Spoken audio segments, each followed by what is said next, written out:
Le héros qui a arrêté le virus qui allait détruire l'informatique mondiale. C'est comme ça que la télévision a présenté Marcus Hutchins en 2017, qui a trouvé la faille dans le virus WannaCry pour le désactiver globalement. On en a parlé récemment dans une autre vidéo, sauf qu'on ne vous a pas tout dit. L'histoire continue et ça devient sombre. 3 mois après, Marcus est interpellé par le FBI, ils veulent l'interroger sur comment il a stoppé WannaCry. Sauf que c'est un leurre. Il est arrêté, on l'accuse d'avoir créé un autre virus dévastateur, Chronos. Pour comprendre, il faut remonter quelques années en arrière. Marcus Hutchins, né en Angleterre dans les années 90, adore l'informatique, contrairement à ses cours au collège qui l'embêtent. Au fur et à mesure qu'il se décroche de sa scolarité, il se rapproche du hacking. À 15 ans, il se fait connaître en proposant un service d'hébergement pour des sites illégaux. C'est là qu'il reçoit alors une offre d'emploi par un autre hacker, Vinny, pour créer son malware Upaskit. Bien sûr, il accepte, ce genre de virus, il adore. Il en avait déjà créé plusieurs juste pour s'amuser.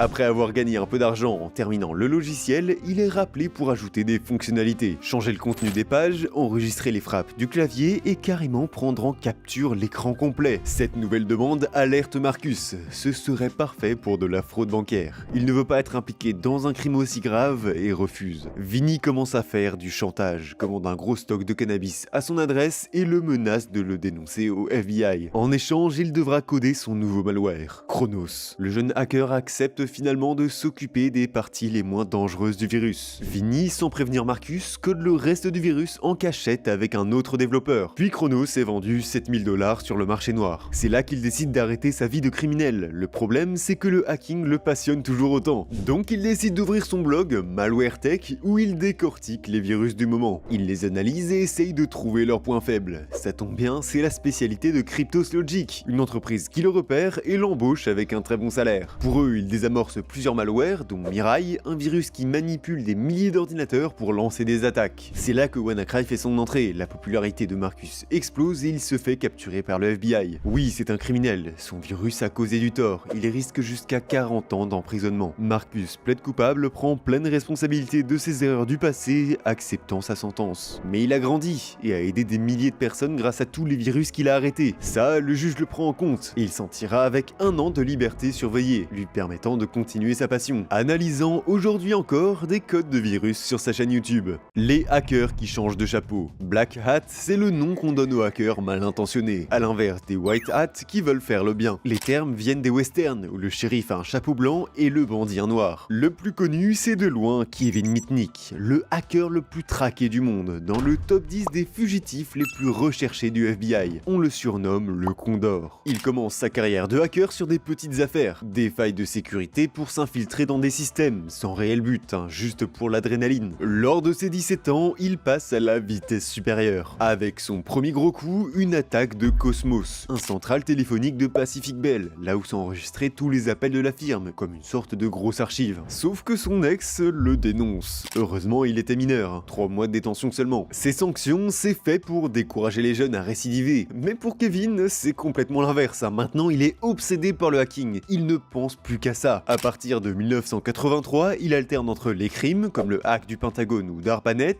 et la prison. Sa plus grosse peine arrive en 1987, 3 ans d'emprisonnement pour avoir volé un logiciel à l'entreprise Santa Cruz Operations. Ouais, à l'époque on était au tout début de l'informatique. Internet vient tout juste d'être inventé, donc les peines sont assez faibles. Donc pourquoi arrêter Son prochain crime, s'infiltrer dans le laboratoire de recherche DEC. Le but, obtenir le code source de VMS, un système d'exploitation pour les ordinateurs VAX. Heureusement, il a un ami qui collabore souvent avec l'entreprise, Lenny. Il arrive à lui soutirer des numéros de téléphone et il s'infiltre, volant au passage plusieurs logiciels confidentiels. Mais Kevin est un petit troll, donc il appelle le patron de son pote en se faisant passer pour un agent gouvernemental. Il lui dit que son entreprise est poursuivie par le fisc. Ouais, on a connu plus drôle comme blague. Lenny le prend mal, normal, j'aurais pas aimé non plus. Il le trahit et le dénonce au FBI. Le hacker est incarcéré pendant 1 an après avoir avoué son hack et plaidé coupable. C'est là que son histoire devient folle. En sortant de prison, Kevin décide sagement de changer de carrière et de devenir détective. C'est son nouveau départ, sa deuxième chance. Là tout le monde est rassuré, il risque pas de commettre un nouveau crime, n'est-ce pas? Comme par hasard, son agence est beaucoup plus efficace depuis qu'il est là, comme s'ils avaient accès à des informations qu'ils n'étaient pas censés avoir. Et oui, Kevin a mis à l'œuvre ses talents de hacker pour obtenir illégalement des systèmes de données commerciales. Le FBI rouvre l'enquête. En quelques mois, c'est le mandat d'arrêt. Mais en arrivant chez lui, c'est vide. Kevin Kevin a disparu, laissant derrière lui une seule trace, une boîte de donuts avec l'inscription les donuts du FBI. On est en 1989 et s'ensuit une course-poursuite qui va durer 6 ans. Kevin a toujours une longueur d'avance sur le FBI. Il s'amuse carrément à leur faxer des photos d'un informateur de la police, c'est juste pour troller. La presse se moque des autorités, les équipes incompétentes du FBI face à un seul hacker insaisissable. Son secret, il avait mis le FBI sur écoute pour anticiper tous leurs mouvements. Ça fut continu, mais le jour de Noël 1994, il s'attaque à la mauvaise personne. Tsutomu Shimomura, un expert en cybersécurité. Kevin s'infiltre dans son ordinateur et vole des données, notamment ses fiches de paix, grâce à une technique jamais utilisée. On lui a même donné son nom, mais Tsutomu avait prévu qu'on le hack. Chaque heure, son ordinateur envoie à son équipe les informations de connexion. Ça lui permet de détecter l'intrusion. Trop tard, ces infos ont été volées. Le seul indice qu'il a, c'est le nom du coupable, Kevin Mitnick. Maintenant, il veut sa vengeance et il s'allie au FBI. Après le piratage de Netcom, un fournisseur d'internet, Tsutomu et son équipe étudient de près tous les appels provenant du hacker. Pas facile de le repérer, il a cloné son téléphone 3 fois pour brouiller les pistes, il y a donc de l'heure. Faut procéder par élimination, ça ne peut être que dans la ville de Raleigh. C'est le seul emplacement qui coïncide avec les infos qu'il donne au téléphone. Quand il est arrêté, le 15 février 1995, il salue Tsutomu en lui disant en trollant « Félicitations ». Condamné à 5 ans de prison, la peine maximale pour un crime informatique à cette époque. Son histoire est mémorable, ça fait du bruit, il y a même un film dessus. Bon, pas fameux selon les critiques, mais ça résume bien le tout. Sorti de prison, il arrête son quotidien de criminel et devient consultant en cybersécurité. Et oui, après que les médias aient vanté ses mérites pendant des années, il n'a aucun problème à trouver du travail chez les plus grosses entreprises du monde. Il est décédé il y a quelques semaines, le 16 juillet 2023, d'un cancer du pancréas, restant à jamais l'un des pirates les plus mythiques de l'histoire. Sa vie en a inspiré plus d'un, pour le bon comme le mauvais. Par exemple, Matthew Bevan et Richard Price. On est en 1994, les deux jeunes ont failli déclencher une troisième guerre mondiale. Leur histoire commence quand ils infiltrent la NASA et le Rome Laboratory. Rien à voir avec l'Italie, c'est un centre de recherche militaire à Rome City, aux États-Unis. Ils volent des dossiers secrets, mais on parle de la NASA là, leur attaque est vite repérée. Des agents sont déjà en train d'enquêter sur eux, il ne faut surtout pas que les documents dérobés fuitent. À ce moment-là, la situation est assez tendue. Les USA et la Corée du Nord sont en pleine négociation à propos d'un programme d'armement nucléaire. Donc lorsque les jeunes hackers se connectent à un ordinateur d'une base nucléaire en Corée, c'est la panique en Amérique. Ils ont peur que les Nord-Coréens voient ça comme une attaque et déclarent la guerre. Ce serait le début d'un nouveau conflit, la troisième guerre mondiale. Bon, finalement, c'était pas en Corée du Nord, mais du Sud.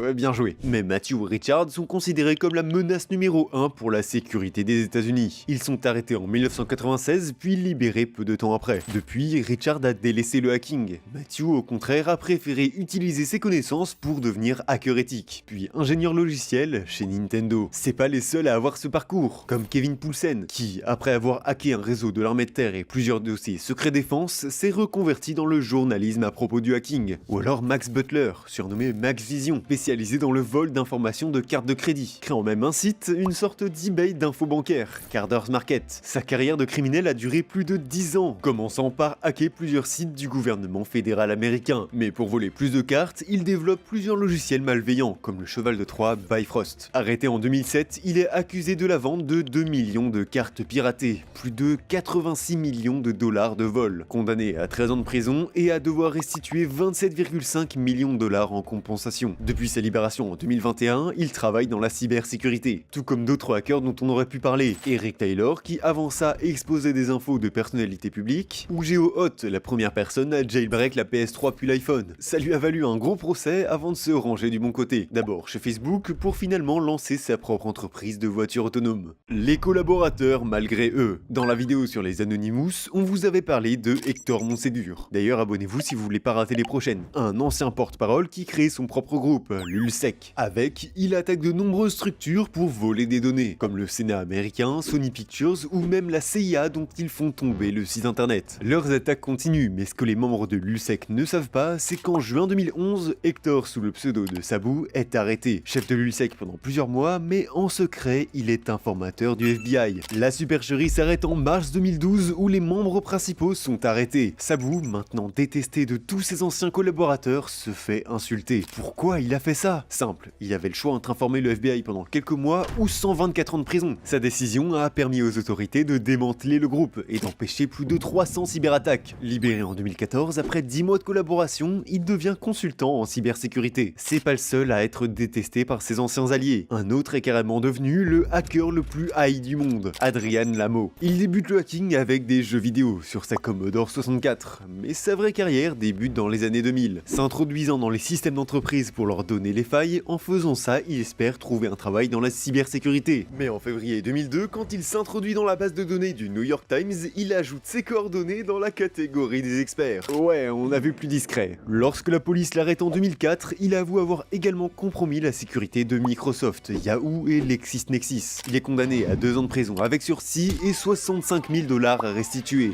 Mais en 2010, des milliers d'informations à propos de la guerre en Afghanistan et en Irak fuitent. Des télégrammes diplomatiques, des comptes rendus d'affrontements et même une vidéo de bavure militaire. Tout est en ligne sur Wikileaks, un site spécialisé dans les fuites de données. La responsable, c'est Chelsea Manning, analyste de l'armée américaine sur place. C'est en utilisant le Wi-Fi d'un Starbucks qu'elle devient lanceuse d'alerte. Personne n'est au courant que c'est elle, sauf Adrian Lamo. Elle a contacté en pensant qu'il la comprendrait. C'est un contributeur actif de Wikileaks après tout, un confident de confiance. Mais non, quand Chelsea souhaite que ses informations soient publiques pour une transparence absolue, l'autre ne souhaite pas avoir à garder un tel secret. Il a peur des conséquences du leak et la dénonce aux autorités. Il déclare « J'étais au courant de la plus grande violation de l'histoire du renseignement occidental, mais j'étais censé ne le dire à personne », alors que lui-même fait partie des contributeurs et même des donateurs actifs de Wikileaks. L'armée américaine est en panique, et Chelsea est incarcérée dans une cellule de 2 par 2,5 mètres de la prison de Quantico, ne voyant la lumière du soleil que 20 minutes par jour. De telles conditions d'emprisonnement sont réservées aux détenus condamnés à mort et sont censées être temporaires. Mais elle y reste 9 mois, une véritable torture qu'aucun prisonnier n'a vécue auparavant. Pour ces raisons d'incarcération qualifiées d'injustes, sa peine a été réduite de 35 à 7 ans de prison, pouvant finalement sortir en 2017. Quant à Adrian Lamo, certains le considèrent comme un traître, d'autres pensent qu'il était en relation avec le gouvernement, mais des années plus tard, il dit qu'il ne regrette rien. On a beaucoup d'exemples de hackers qui ont changé, même dans les plus grosses entreprises comme Apple. Au départ, Steve Wozniak et Steve Jobs créent la Blue Box, un dispositif pour passer des appels gratuitement. Évidemment, contourner les restrictions du pays, c'est illégal, mais ils commercialisent ces boîtes dans leur université pour 170 $. Après une quarantaine de ventes, ils arrêtent leur activité. Steve Jobs a même déclaré « Sans notre collaboration sur la Blue Box, Apple n'aurait jamais vu le jour ». Finalement, ensemble, après avoir côtoyé l'illégalité, ils construisent l'entreprise la plus cotée du monde. Il est important de se souvenir que derrière ces cybercrimes se trouvent des humains. Il ne faut pas minimiser leurs actes, mais se souvenir que les gens peuvent changer. Merci d'avoir regardé la vidéo. N'hésitez pas à vous abonner si vous voulez en voir plus de ce style. Mettez le pouce bleu de l'amour. Allez les amis, ciao!